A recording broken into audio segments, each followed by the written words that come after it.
you realize I'm 16 years old and I never kissed anyone?" I said. "Ned never wanted to kiss me. That's not what we were doing in the trophy room. Nobody ever wanted to kiss me. Unless you count Seth, maybe, which I'd rather not." I didn't really know what I was doing when I kissed Zach. I wanted to see what it was like. I guess I was afraid that if I waited, Seth would somehow get me to let him kiss me with that stubborn persistence of his, and then that would be my first kiss. At least Zach is someone I like. So he is someone you like? Not like, just like. He's a nice guy. He's really good looking. He's Samantha's big brother, and he's a college student, away in college where he has a girlfriend. He's not going to be after me to go out with him like Seth is. Anyway, why do I have to like someone before I can kiss him? Are you in love with Ravi? You kiss him every week, twice a week, or more. But that's different. I have to, for the play. I wouldn't if I didn't have to. Why not? Doesn't Ravi kiss well? I don't know. He's fine, I guess, but I'm not interested in him. Well, have you ever kissed Par, then? I asked. As soon as I said it, I wished I hadn't. No, of course not. You'd know if I had. I would never keep such a thing from you, she said impatiently. So, what was it like? What, kissing Zach? Yes. It was nice.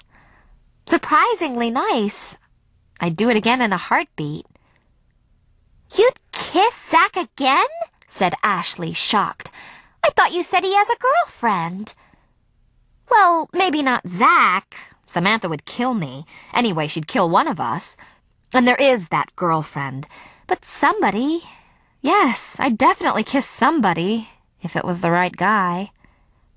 The likelihood of kissing the right guy, however, seemed so distant that I allowed myself to wish, for a moment or two, that Zach was unattached, that he wasn't in college, and that he wasn't the son of my father's partner, wasn't as far above me as the reindeer on Ashley's roof, and would kiss me again, this time without a dirt-throwing sister to interrupt. Samantha came by the next day with an armful of flowers. I recognized them from her parents' greenhouse. She made Zach drive her in the famous Saab, but she wouldn't let him get out of the car. "Happy birthday," she said. "These are from my idiot brother. I'm delivering them personally to make sure the message comes through loud and clear. They're not romantic flowers. They're, 'Happy birthday, I'm sorry I molested you, will you ever forgive me, or does my sister have to kill me?' flowers." "I wanted to get you roses, but Sam wouldn't let me," called Zach from the car. "Shut up," said Sam, and hit him through the window. For Christmas, Ashley's parents gave her a pair of tickets to see Fascination on Broadway, and she invited me. We rode down on the Metro North train and stayed overnight with my Aunt Ruth and Uncle John. We spent the afternoon before the show eating dumplings in Chinatown, browsing through the giant used bookstore in the village, and trying on false mustaches at a theatrical supply shop. The best part of the show was the songs. Ashley couldn't get over the voices and the orchestration, and I thought the lyrics were almost as clever as Par's. When the curtain fell, we clapped until our hands went numb. We slept in Aunt Ruth and Uncle John's living room, Ashley on the couch and me on an inflatable mattress. I sank slowly through my dreams and woke up in the morning flat on the floor with a crick in my back. "Oh, dear," said Aunt Ruth. "Looks like the bed needs a patch. Sorry about that." We spent the morning at the Frick Museum, the former Fifth Avenue mansion of a 19th century steel magnate that houses his art collection. We enjoyed ourselves arguing about which of the portraits matched which of the people we knew. Ashley was easy. She could have been the model for George Romney's portrait of Lady Hamilton, a pretty young woman in a red dress with abundant dark hair and a lively little dog under her arm. It was harder to find a picture of me, though.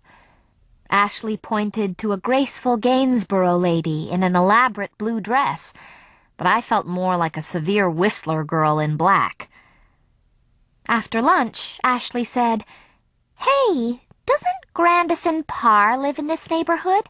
Let's go check out his house. Maybe Ned will be there too." "I don't know, Ash," I said. I felt the familiar dread of public embarrassment. What will we say if they see us? And why would Ned be there anyway? "We'll say we were in the neighborhood, which is true. And Ned told me he'd be spending some of the vacation with the Parrs. Come on."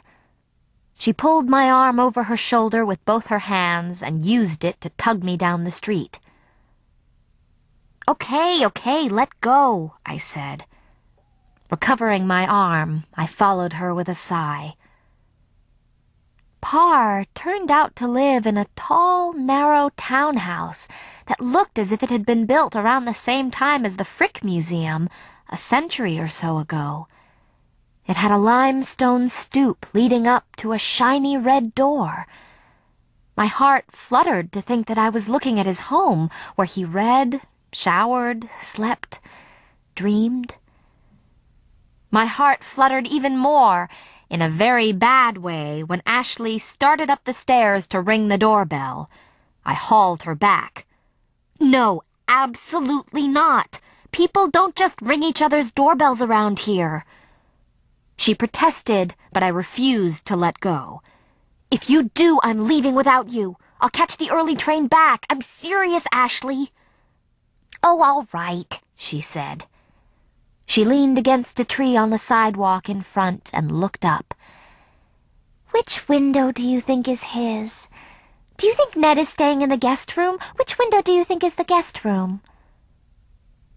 The thought that Parr might be standing behind one of those windows, might look out and see us, sent scared thrills buzzing in my wrists. "I don't know," I said. "You've seen where he lives, okay? Can we go now?" "Just hang on a minute. Maybe they'll come out." "If they do, I'll die of embarrassment. Come on, let's go. It's cold out here. I feel like an idiot." "Well, if you let me ring the doorbell, we could go in and get warm," said Ashley. "Goodbye. I'm leaving now. See you back in Byzantium," I said. Okay. Just wait a little. Maybe they'll come out." Fortunately, they didn't. A tall, blonde girl walked by slowly, looking at the windows. "Do you think that's that girlfriend of Parr's?" I whispered.